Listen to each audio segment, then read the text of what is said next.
Hello students. Today I will start new chapter The Old Clock Shop, chapter 4 from the book A Pact with the Sun, grade 6. So the story is it's Christmas Eve and closing time for shops. Ray's old clock shop is still open. Two shoppers call at this late hour. Christmas Eve है, Christmas के पहले की शाम है, एक दिन पहले की। और शॉप्स बंद हो रही हैं।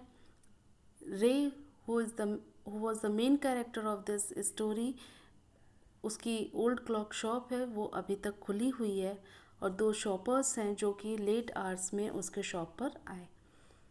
Christmas Eve had arrived as last minute shoppers were going home.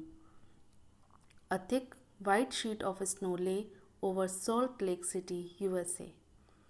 Yet the lights were still burning in the old clock shop as Ray, its old deaf owner, worked on a clock he had sold that day.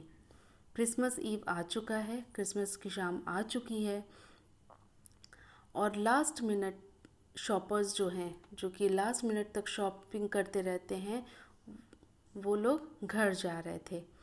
और USA के salt lake city में snow की एक thick layer फैली हुई है, जमी हुई है। उसमें भी सब घर जा रहे हैं, स्नो हर तरफ है, उसके एक शीट जैसे सब हर जगह बिछी हुई है। उसमें भी जो रे हैं, बूढ़े और बहरे, एक शॉप के मालिक, उनके शॉप पर अभी तक लाइट जली हुई है और वहाँ पर घड़ी पर काम चल रहा है, कर रहे हैं, और जो उस दिन उन्होंने बेची थी। Having finished his work, Ray stood up and was on his way to the back room when a cold rush of air from the front door hit the back of his neck. अपना काम ख़त्म करने के बाद रे खड़े हुए और बैक रूम की ओर जाने लगे। तो जब वो बैक रूम की ओर जा रहे थे, उसी समय उनके पीछे नेक पर एक ठंडी हवा डोर से आकर हिट की, सामने डोर से हिट की। तो इट मीन्स यहाँ पर राइटर ये बताना चाहते हैं कि ठंडी हवा हिट की मीन्स किसी ने दरवाज़ा ओपन किया। जब दरवाज़ा ओपन होगा तो ठंडी हवा बाहर से आएगी। तो इट मीन्स वो देख तो पा नहीं रहे थे क्योंकि वो उनका वापस अपने पीछे रूम में जा रहे थे और दरवाज़ा पीछे था उनके, मतलब खड़े हुए और घूम के वो अपने रूम में जाने लगे और दरवाज़ा सामने था।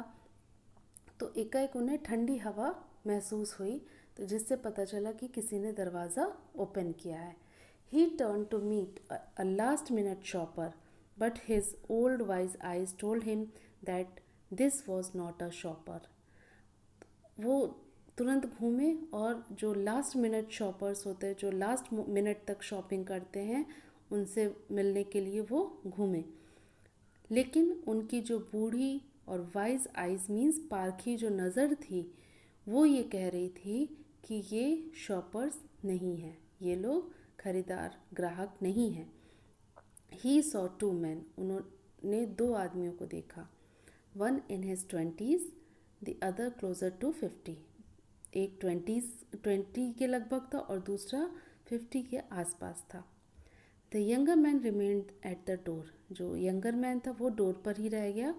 The older man approach the counter with no signs of friendliness in his eyes, और जो ओल्डर मैन था वो काउंटर के पास आया, बट उसके चेहरे से कुछ भी अपनापन, कुछ भी फ्रेंडलीनेस उसकी आंखों में नहीं दिख रहा था।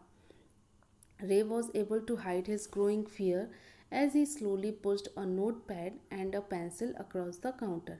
तो इस तरह के आदमी को देखकर कोई भी डर जाएगा, तो वैसे ही रे भी थोड़ा डर गए थे कि इतने रात में ये लोग आए हैं, ग्राहक भी नहीं है, तो आखिर ये चाहते क्या हैं। तो उनको डर तो लग रहा था, बट अपने जो उनके अंदर डर बढ़ता जा रहा था उसको वो छिपाते हुए धीरे से एक नोटपैड और एक पेंसिल काउंटर से उस ओल्डर मैन के पास पुश कर दिया। ही smiled at the unfriendly face, और जो अनफ्रेंडली फेस था, अनजान चेहरा था, उसको देखकर रे स्माइल भी किए। Then pointed to his ears and shook his head from side to side, और फिर स्माइल किया और अपने कानों को पॉइंट किया और सर हिलाया कि वो सुन नहीं सकते हैं। A quick look of surprise change the man's face as he studied the notepad. अचानक ही नोटपैड पढ़ते ही उस आदमी के फेस में चेंज अचानक कुछ चेंज दिखाई दिया। तो then turn and said something to his friend, कुछ उन्हें चौंका देने वाला चेंजेस दिखाई दिया उस ओल्डर मैन के फेस पे जैसे ही उसने वो नोटपैड पढ़ा, और तुरंत वो घूमकर जो यंग मैन था जो कि डोर के पास था उससे वो कुछ कहने लग गए। Ray used the chance to look closely at the man. तो जब वो घूमकर उस आदमी यंग मैन से बात कर रहा था तो रे को एक चांस मिल गया कि उसको क्लोजली उस आदमी को ऑब्जर्व करे कि कौन है। तो paying attention to the shape of a gun and a restless hand in the man's right coat pocket, तो उन्होंने क्या ध्यान दिया कि गन के शेप का कुछ है और उसका हाथ राइट कोट पॉकेट में ऐसे ही वो डाल के खड़े हैं। Anger boiled with in him, उन रे के अंदर बहुत गुस्सा बढ़ना शुरू हुआ, but it was kept down by an inner voice that said be still. तो उनके ये सारी चीज़ें देखकर रे बहुत गुस्से में आ रहे थे, बहुत उनको गुस्सा आ रहा था, उबल रहा था अंदर से, लेकिन अपने आप को शांत रखते हुए एकाएक उनकी जो इनर वॉइस थी, अंदर की आवाज़ थी, उनको ऐसा लगा कि अंदर से कुछ आवाज़ आ रही है और क्या कह रही है, बी स्टिल, अभी रुको। He wrote on the note pad, रे ने एक नोट पैड पर लिखा, मे आई हेल्प यू, क्या मैं आपकी कुछ मदद कर सकता हूँ। For the first time the older man looked directly at रे एंड स्माइल्ड, पहली बार उस आदमी ने रे को डायरेक्टली देखा और स्माइल किया। अ क्रूअल एंड मॉकिंग स्माइल, और वो स्माइल कैसी थी, क्रूअल, एक जो कुटिल मुस्कान थी वो दिखाई दी।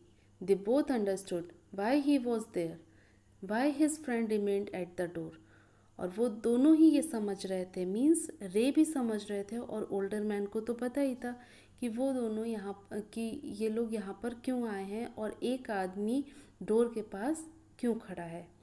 दे looked like man who were down on their luck and were now ready to try something they would later be sorry about, और वो ये जानते थे कि ये वो आदमी हैं, देखने में ये वो आदमी लग रहे हैं जो कि दुर्भाग्य जिनके साथ घिरा हुआ है, जिनकी कंडीशन बहुत ख़राब है और वो कुछ भी ऐसा करने को तैयार हैं जिससे कि बाद में उन्हें पछताना पड़े। Ray knows that his visitors are in need, he accept an old watch in exchange for a good sum of money. The message of peace and goodwill spreads everywhere as the old clocks chime Merry Christmas. रे जानते हैं कि ये visitors ज़रूरतमंद हैं, ज़रूरत है इनको, और उन्होंने जो ओल्ड वॉच थी वो एक्सेप्ट कर ली और उसके बदले में एक अच्छा पैसा दिया और शांति और अच्छाई का उन्होंने मैसेज भी हर तरफ फैलाया। As the old clocks chime Merry Christmas, और किस उसमें कि जो ओल्ड क्लॉक है वो चाइम कर रही है, उसमें से आवाज़ आ रही है मेरी क्रिसमस की, इससे क्या मैसेज फैल रहा है, शांति और अच्छाई का। द क्लॉक्स टिक्ड ऑन, रे कामली wrote another message. Have you come to pick up a clock or watch? Then he pointed to the loan board filled with hanging clocks and pocket watches. तो उन्होंने रे ने clock tick tock की। उसके बाद रे बहुत शांति से एक दूसरा मैसेज लिखते हैं कि यहाँ पर आप क्या लेने आए, क्लॉक और वॉच। क्लॉक मीन्स जो वॉल वाली होती है, वॉच या हाथ वाली। तो क्या आप यहाँ पे पिकअप करने आए हैं। तो फिर उन्होंने क्या पॉइंट किया, loan board filled with hanging clocks and pocket watches. उन्होंने एक लोन बोर्ड जो कि क्लॉक और पॉकेट वॉचेस से भरा हुआ था उसको पॉइंट किया, दिखाया। He was not a pawnbroker. Ray एक महाजन या साहूकार तो नहीं थे, but at the same time couldn't say no to the needy people who placed their old watches or clocks before him for anything they could get.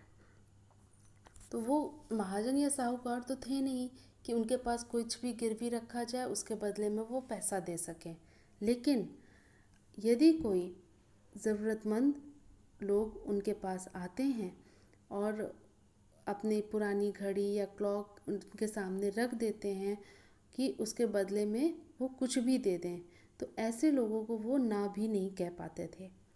He लोन्ड more then he should, और वो जितना उसे चाहिए होता था उससे ज़्यादा loan करते थे। They would be there when the owners wanted them back, और वो उनके पास तब तक रहता था जब तक कि ओनर नहीं चाहता था वापस लेना, वो उनके पास रह जाता था।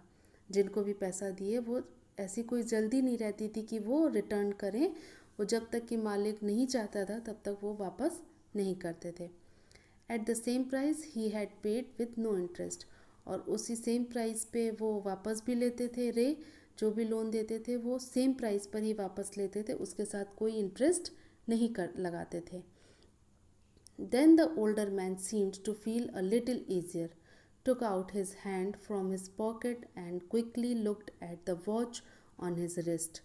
How much will you give me for this? The man wrote.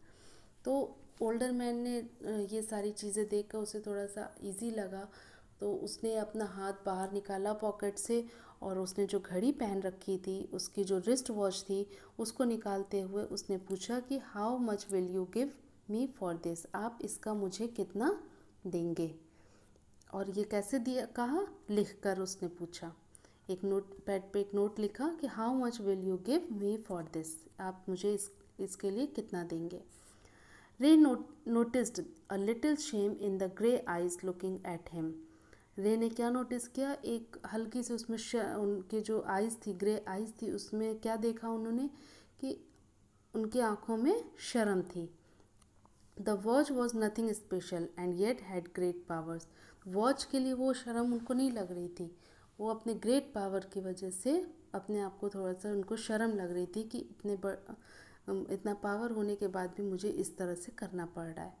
It was something to exchange a way out of a bad situation.